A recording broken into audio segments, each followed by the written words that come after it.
जय श्री राम दोस्तों, स्वागत है आपका हमारे चैनल मिस वैष्णव पर। मैं सभी देवताओं को प्रणाम कर श्री सत्यनारायण भगवान की कथा आरंभ करती हूँ। प्रथम अध्याय। महामुनि व्यास जी ने कहा, बहुत समय पहले नैमिषारण्य तीर्थ में सनकादिक 88,000 ऋषियों ने पुराण वेता श्री सूत जी से पूछा, हे सूत जी, इस कलयुग में वेद विद्या रहित मानवों को ईश्वर भक्ति किस प्रकार मिलेगी तथा उनका उद्धार कैसे होगा। हे मुनिश्रेष्ठ, ऐसा कोई व्रत अथवा तप बतलाइए जिसके करने से थोड़े ही समय में पुण्य प्राप्त हो तथा मनोवांछित फल भी मिल सके। ऐसी कथा सुनने की हमारी बहुत इच्छा है। ऋषि गणों के इस प्रश्न पर शास्त्रों के ज्ञाता सूत जी ने कहा, हे वैष्णवों में पूज्य, आप सभी ने प्राणियों के हित एवं कल्याण की बात पूछी है। अब मैं उस श्रेष्ठ व्रत को आप लोगों से कहूंगा जिसे श्रेष्ठ मुनि नारद जी ने श्री लक्ष्मी नारायण भगवान से पूछा था और श्री लक्ष्मी नारायण भगवान ने मुनि श्रेष्ठ नारद जी को बताया था। आप सभी श्रोतागण यह कथा ध्यान से सुने। मुनि श्रेष्ठ नारद जी दूसरों के कल्याण हेतु सभी लोकों में घूमते हुए एक समय मृत्युलोक में आ पहुंचे। यहाँ बहुत सी योनियों में जन्मे प्राय सभी मनुष्यों को अपने कर्मानुसार अनेक कष्टों से पीड़ित देखकर उन्होंने सोचा कि किस यत्न के करने से इन प्राणियों के कष्टों का निवारण हो सकेगा। मन में ऐसा विचार कर श्री नारद जी विष्णु लोक को गए। वहां श्वेत वर्ण और 4 भुजाओं वाले देवों के ईश्वर नारायण, जिनके हाथों में चक्र, शंख, गदा व पद्म थे तथा वरमाला पहने हुए थे, उनको देखकर उनकी स्तुति करने लगे। नारद जी ने कहा, हे भगवान, आप अति शक्तिमान हैं। मन तथा वाणी भी आपको नहीं पा सकती। आपका आदि मध्य अंत भी नहीं है। आप निर्गुण स्वरूप सृष्टि के कारण भक्तों के कष्टों को नष्ट करने वाले हो। आपको मेरा सत सत नमन। नारद जी से इस प्रकार की प्रार्थना सुनकर विष्णु भगवान बोले, हे योगीराज, आपके मन में क्या इच्छा है? आपका किस कार्य हेतु यहाँ आना हुआ है? निसंकोच आप कहे। तब मुनिश्रेष्ठ नारद जी ने कहा, मृत्यु लोक में सब मनुष्य जो अनेकों योनियों में पैदा हुए हैं, अपने अपने कर्मों द्वारा अनेक प्रकार के कष्टों को भुगत रहे हैं। हे स्वामी, यदि आप मुझ पर दया रखते हो तो बतलाइए कि उन मनुष्यों के सब कष्ट थोड़े ही यत्न में किस प्रकार दूर हो सकते हैं।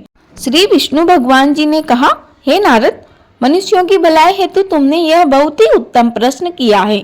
जिस व्रत के करने से मनुष्य कष्टों से छूट जाता है, वह व्रत मैं तुमसे कहता हूँ, सुनो। अति पुण्य प्रदान करने वाला स्वर्ग तथा मृत्युलोक दोनों में दुर्लभ एक अति उत्तम व्रत है, जो आज मैं तुमसे कहता हूँ। श्री सत्यनारायण भगवान का यह व्रत विधि विधान पूर्वक संपन्न करने पर मनुष्य इस धरती पर सभी प्रकार के सुख भोग कर मरणोपरांत मोक्ष को प्राप्त करता है। भगवान के ऐसे वचन सुनकर नारद जी बोले, हे भगवान, उस व्रत का विधान क्या है, फल क्या है? इससे पहले किसने यह व्रत किया है और किस दिन यह व्रत करना चाहिए? कृपया यह सब मुझे विस्तार में समझाइए। श्री विष्णु भगवान ने कहा, हे नारद, दुख, शोक तथा सभी प्रकार की व्याधियों को दूर करने वाला यह उत्तम सब स्थानों पर विजय दिलाने वाला है। श्रद्धा व भक्ति के साथ किसी भी दिन मनुष्य संध्या के समय श्री सत्यनारायण भगवान की ब्राह्मणों व बंधुओं के साथ पूजा करे, भक्ति भाव से केले का फल, नैवेद्य, घी, शहद, शक्कर अथवा गुड़, दूध व गेहूं का आटा सवाई लेवे। गेहूं के अभाव में साटी चावल का चूर्ण भी ले सकते हैं।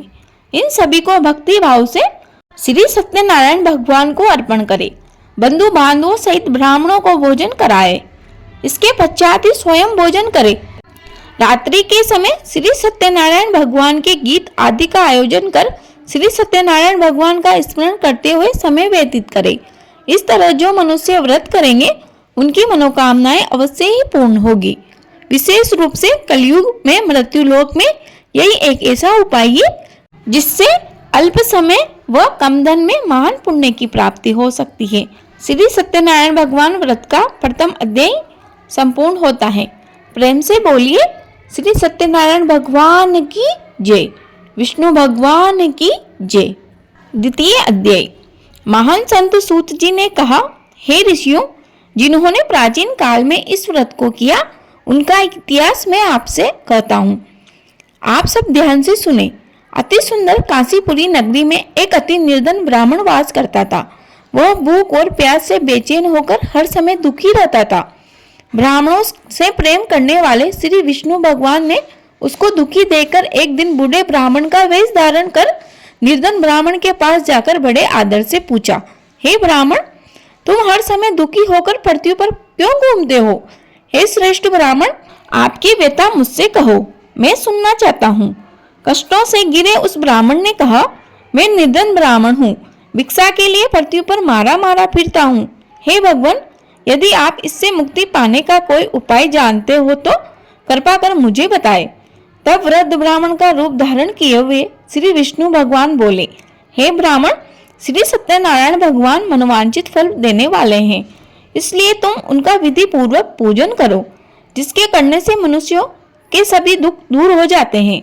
उस गरीब ब्राह्मण को व्रत का संपूर्ण विधान बतलाकर बूढ़े ब्राह्मण का वेश धारण किए हुए श्री सत्यनारायण भगवान अंतर्ध्यान हो गए। गरीब ब्राह्मण ने निश्चय किया कि उस वृद्ध ब्राह्मण ने जिस व्रत को बतलाया था मैं उसको अवश्य विधि विधान सहित करूंगा।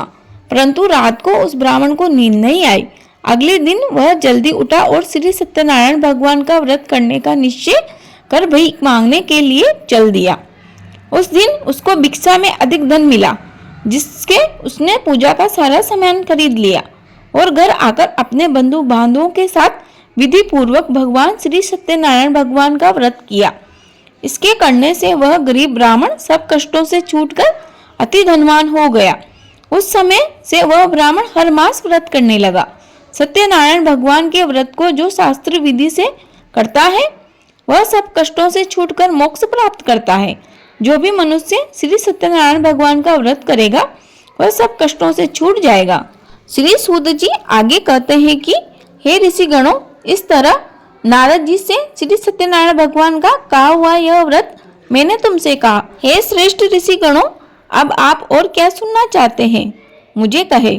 तब ऋषियों ने कहा, हे मुनीश्वर, संसार में इस कथा को सुनकर किस किस ने इस व्रत को किया, हम सब सुनना चाहते हैं। मुनियों की यह बात सुनकर श्री सूत जी ने कहा, हे मुनिगणों, जिस जिस प्राणी ने इस व्रत को किया उन सबकी कथा सुनो।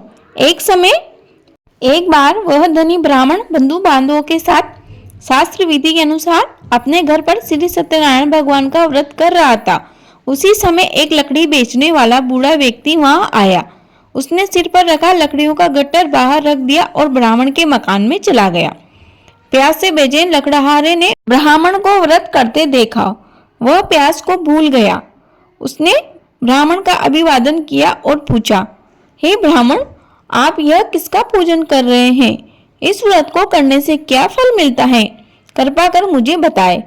तब उस ब्राह्मण ने कहा, सब इच्छाओं को पूर्ण करने वाला यह श्री सत्यनारायण भगवान का व्रत है। इन्हीं की कृपा से मेरे यहाँ धन एवं ऐश्वर्य का आवागमन हुआ है। ब्राह्मण से इस व्रत के बारे में जानकर वह लकड़हारा अत्यंत प्रसन्न हुआ। भगवान का चरणामृत लेकर और भोजन करने के पश्चात वह अपने घर को चला गया। अगले दिन लकड़हारे ने अपने मन में संकल्प किया कि आज गांव में लकड़ी बेचने से जो भी धन मिलेगा उसी से भगवान सत्यनारायण का व्रत करूंगा। मन में ऐसा विचार कर वह लकड़हारा लकड़ियों का गट्टर अपने सिर पर रखकर जिस नगर में धनवान लोग रहते थे ऐसे सुंदर नगर में गया। उस दिन उसे उन लकड़ियों का दाम पहले से अधिक मिला। तब वह बूढ़ा लकड़हारा बहुत प्रसन्न होकर पक्के केले, शहद, शक्कर, घी, दुग्ध और गेहूं का चूर्ण इत्यादि श्री सत्यनारायण भगवान के व्रत की सभी सामग्री लेकर अपने घर आया। फिर उसने अपने बंधु बांधवों को बुलाकर विधि विधान के अनुसार भगवान का पूजन एवं व्रत किया। उस व्रत के प्रभाव से वह बूढ़ा लकड़हारा धन धान्य से युक्त हुआ और संसार के समस्त सुख भोग कर वैकुंठ को चला गया। श्री सत्यनारायण भगवान व्रत कथा का दूसरा अध्याय समाप्त होता है। प्रेम से बोलिए श्री सत्यनारायण भगवान की जय, विष्णु भगवान की जय। तृतीय अध्याय। श्री सूत जी बोले, हे श्रेष्ठ मुनियों, अब मैं आगे की कथा कहता हूँ, सुनो। प्राचीन काल में उल्लामुख नाम का एक महान ज्ञानी राजा था। वह जितेंद्रिय व सत्यवक्ता था। प्रतिदिन मंदिरों में जाता तथा गरीबों को धन देकर उनके दुख को दूर करता था। उसकी पत्नी कमल के समान सुंदर मुख वाली वह सती साध्वी थी। एक दिन भद्रशिला नदी के तट पर वे दोनों विधि विधान सहित श्री सत्यनारायण भगवान का व्रत कर रहे थे। उसी समय वहां साधु नामक एक वैश्य आया। उसके पास व्यापार के लिए बहुत सा धन था। वह वैश्य नाव को नदी किनारे ठहराकर राजा के पास आया। राजा को व्रत करते हुए देखकर उसने विनम्रता पूर्वक पूछा, हे राजन, आप क्या कर रहे हैं? मेरी सुनने की इच्छा है, कृपया आप यह मुझे समझाइए। महाराज उल्लामुख ने कहा, हे वैश्य, मैं अपने बंधु बांधवों के साथ पुत्र की प्राप्ति के लिए श्री सत्यनारायण भगवान का व्रत एवं पूजन कर रहा हूँ। उल्लामुख राजा के ऐसे वचन सुनकर साधु नामक वैश्य ने आदर से कहा, हे राजन, मुझे भी इसका संपूर्ण विधि विधान बताए। मैं भी आपके कहे अनुसार इस व्रत को करूंगा। मेरे भी कोई संतान नहीं है। मुझे विश्वास है इस उत्तम व्रत को करने से अवश्य मुझे भी संतान की प्राप्ति होगी। राजा से व्रत के सब विधान सुन व्यापार से निवृत्त हुआ वह वैश्य सुखपूर्वक अपने घर को आया। उसने अपनी पत्नी को संतान देने वाले उस व्रत के विषय में बताया और प्रण किया कि जब मेरे संतान होगी तब मैं इस व्रत को करूंगा। वैश्य ने ये वचन अपनी पत्नी लीलावती से भी कहे। एक दिन उसकी पत्नी लीलावती श्री सत्यनारायण भगवान की कृपा से गर्भवती हो गई। 10वें महीने में उसके एक अति सुंदर कन्या पैदा हुई। दिनों दिन वह कन्या इस तरह बढ़ने लगी जैसे शुक्ल पक्ष का चंद्रमा बढ़ता है। कन्या का नाम उन्होंने कलावती रखा। एक दिन लीलावती ने मीठे शब्दों में अपने पति को याद दिलाते हुए कहा, आपने जो भगवान का व्रत करने का संकल्प किया था, अब आप उसे पूरा कीजिए। वैश्य ने कहा, हे प्रिय, मैं कलावती के विवाह पर इस व्रत को करूंगा। इस प्रकार अपनी पत्नी को आश्वासन दे वह व्यापार करने विदेश चला गया। कलावती पितृगृह में वृद्धि को प्राप्त होती रही। लौटने पर साधु ने जब नगर में सखियों के साथ अपनी वयस्क पुत्री को खेलते हुए देखा तो उसे विवाह की चिंता सताने लगी। तब उसने एक दूत बुलाकर कहा कि उसकी पुत्री के लिए एक सुयोग्य वर देखकर आओ। दूत साधु नामक उस वैश्य की आज्ञा पाकर कंचन नगर में पहुंचा और देखभाल कर वैश्य की कन्या के लिए एक सुयोग्य वणिक पुत्र ले आया। उस सुयोग्य लड़के के साथ साधु नामक वैश्य ने अपनी बंधु बांधवों सहित प्रसन्नचित्त होकर अपनी पुत्री का विवाह कर दिया। दुर्भाग्य से वह विवाह के समय भी श्री सत्यनारायण भगवान का व्रत करना भूल गया। इस पर श्री सत्यनारायण भगवान अत्यंत क्रोधित हो गए। उन्होंने वैश्य को श्राप दिया कि तुम्हें दारुण दुख प्राप्त होगा। एक समय अपने कार्य में कुशल वह वैश्य अपने दामाद सहित नावों का बेड़ा लेकर व्यापार करने के लिए सागर के समीप स्थित रत्नसारपुर नगर में गया। रत्नसारपुर में चंद्रकेतु नामक राजा राज करता था। दोनों ससुर जमाई चंद्रकेतु राजा के उस नगर में व्यापार करने लगे। एक दिन भगवान सत्यनारायण की माया से प्रेरित हो एक चोर राजा चंद्रकेतु का धन चुराकर भाग रहा था। राजा के दूतों को अपने पीछे तेजी से आते देखकर चोर ने घबराकर राजा के धन को उस वैश्य की नाव में चुपचाप रख दिया जहां वे ससुर जमाए ठहरे हुए थे और भाग गया। जब राजदूतों ने उस वैश्य के पास राजा के धन को रखा हुआ देखा तो उन्होंने उस ससुर दामाद को ही चोर समझ लिया। वे उन ससुर दामाद दोनों को बांधकर ले गए और राजा के समीप जाकर बोले, आपका धन चुराने वाले ये दो चोर हम पकड़कर लाए हैं, देखकर आज्ञा दे। तब राजा ने उस वैश्य की बात बिना सुने ही उन्हें कारागार में डालने की आज्ञा दे दी। इस प्रकार राजा की आज्ञा से उनको कारावास में डाल दिया गया तथा सारा धन भी छीन लिया। सत्यनारायण भगवान के श्राप के कारण उस वैश्य की पत्नी लीलावती व पुत्री कलावती भी घर पर दुखी रहने लगे। उनका सारा धन चोर चुरा कर ले गए। मानसिक व शारीरिक पीड़ा तथा भूख प्यास से अति दुखी हो भोजन की आस में कलावती एक ब्राह्मण के घर गई। उसने ब्राह्मण को श्री सत्यनारायण भगवान का व्रत विधि पूर्वक करते देखा। उसने कथा सुनी और श्रद्धा पूर्वक प्रसाद ग्रहण कर रात को घर आई। माता ने कलावती से पूछा, हे पुत्री, तू अब तक कहाँ रही? मैं तेरे लिए बहुत चिंतित थी। माता के शब्द सुन कलावती बोली, हे माता, मैंने एक ब्राह्मण के घर श्री सत्यनारायण भगवान का व्रत होते देखा है और मेरी भी उस उत्तम व्रत को करने की इच्छा है। माता ने कन्या के वचन सुनकर सत्यनारायण भगवान के पूजन की तैयारी की। उसने बंधुओं सहित श्री सत्यनारायण भगवान का पूजन व व्रत किया और वर मांगा कि मेरे पति व दामाद शीघ्र ही घर लौट आए। साथ ही विनती की, हे प्रभु, अगर हमसे कोई भूल हुई हो तो हम सबके अपराध क्षमा करो। श्री सत्यनारायण भगवान इस व्रत से प्रसन्न हो गए। उन्होंने राजा चंद्रकेतु को स्वप्न में दर्शन देकर कहा, हे राजन, जिन वेश्यों को तुमने बंदी बना रखा है वे निर्दोष हैं, उन्हें प्रातः ही छोड़ दो। उनका सब धन जो तुमने अधिग्रहित किया है लौटा दो, अन्यथा मैं तुम्हारा राज्य, धन, पुत्र सब नष्ट कर दूंगा। राजा से ऐसे वचन कहकर भगवान अंतर्ध्यान हो गए। प्रातःकाल राजा चंद्रकेतु ने दरबार में सबको अपना स्वप्न सुनाया और सैनिकों को आज्ञा दी कि वे दोनों वेश्यों को कैद से मुक्त कर दरबार में ले आओ। दोनों वेश्यों ने आते ही राजा को प्रणाम किया। राजा ने कोमल वचनों में कहा, हे महानुभाव, तुम्हें अज्ञातवश ऐसा कठिन दुख प्राप्त हुआ है। अब तुम्हें कोई भय नहीं है, तुम मुक्त हो। ऐसा कहकर राजा ने उनको नए नए वस्त्र आभूषण पहनवाए तथा उनका जितना धन लिया था उससे 2 गुना लौटाकर आदर से विदा किया। दोनों वेश्ये अपने घर को चल दिए। श्री सत्यनारायण भगवान व्रत कथा का 3 अध्याय यही समाप्त होता है। प्रेम से बोलिए श्री सत्यनारायण भगवान की जय, विष्णु भगवान की जय। 4th अध्याय। सूत जी ने आगे कहा, वैश्य ने यात्रा आरंभ की और अपने नगर की ओर चला। उनके थोड़ी दूर आगे बढ़ने पर दंडी वेशधारी श्री सत्यनारायण भगवान ने उनकी परीक्षा लेने हेतु उनसे पूछा, हे वैश्य, तेरी नाव में क्या है? अभिमानी वणिक हंसता हुआ बोला, हे दंडी, आप ऐसा क्यों पूछते हो? क्या धन लेने की कामना है? मेरी नाव में तो बेल व पत्ते भरे हैं। वैश्य के ऐसे वचन सुनकर दंडी वेशधारी श्री सत्यनारायण भगवान बोले, तुम्हारा वचन सत्य है। ऐसा कहकर वे वहां से चले गए और कुछ दूर जाकर समुद्र के तट पर बैठ गए। दंडी महाराज के जाने के पश्चात वैश्य ने नित्य क्रिया से निवृत्त होने के बाद नाव को ऊंची ऊटी देकर अचंबा किया तथा नाव में बेल पत्ते आदि देकर मूर्छित हो जमीन पर गिर पड़ा। मूर्छा खुलने पर अति शोक करने लगा। तब उसके दामाद ने कहा, आप शोक न करें, यह दंडी महाराज का श्राप है, अतः हमें उनकी शरण में ही चलना चाहिए, वही हमारे दुखों का अंत करेंगे। दामाद के वचन सुनकर वैश्य दंडी भगवान के पास पहुंचा और अत्यंत भक्तिभाव से पश्चाताप करते हुए बोला, मैंने जो आपसे असत्य वचन कहे थे उनके लिए मुझे क्षमा करे। ऐसा कहकर वह शोकातुर हो रोने लगा। तब दंडी भगवान बोले, हे वणिक पुत्र, मेरी आज्ञा से ही बार बार तुझे कष्ट प्राप्त होता है, तू मेरी पूजा से विमुख हुआ है। तब उस वैश्य ने कहा, हे भगवान, आपकी माया को ब्रह्मा आदि देवता भी नहीं जान पाते। तब मैं तो मूर्ख, भला मैं कैसे जान सकता हूँ? आप प्रसन्न होइए, मैं अपनी क्षमता अनुसार आपकी पूजा करूँगा। मेरी रक्षा कीजिए और मेरी नौका को पहले के समान धन से परिपूर्ण कर दीजिए।